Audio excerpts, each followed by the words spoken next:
السلام علیکم ورحمت الله دوستانو چارچا پیره خو وینئ ستاروي دي ماشاءالله ښه ډک دي لوی اختر را روان دی یو ځل بیا زموږ او ستاسو د امتحان شپې ورځې دي دا هغه اختر دی چې کوم موږ او تاسو ورته د قربانۍ اختر هم وایو هغه قربانۍ چې حضرت اسماعیل علیه السلام باندې ابراهیم علیه السلام کوله خو الحمدلله په دې به موږ تاسو شکر وباسو چې الله تعالی موږ او تاسو خپل د اولاد د قربانۍ څخه بچ کړو او موږ او تاسو قرباني په څارویو اوس کېږي دا ډېر غټ لوی فضل و کرم د الله تعالی د زه شاته ځکه ګورم چې ویرېږم که مې ونه وهي نو سږکال قمر بنسټ بیا هم غواړي په وطن کې ستاسو قرباني دلته وکړي تاسو خپل آرام اختر وکړئ موږ به انشاءالله ستاسو قرباني دلته په افغانستان کې کوو پوهېږه افغانستان کې قرباني ولې ضروري ده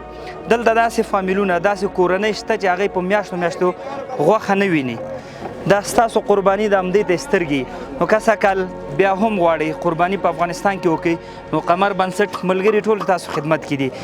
غټ مالونو قیمت هم درته په سکرین ښکاري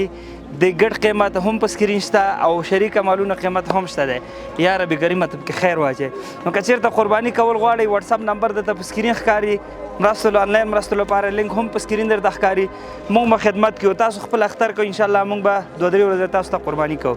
او هغه ورونه چې قرباني پې واجب نه ده ویډیو سره شریکه کړئ السلام علیکم ورحمت الله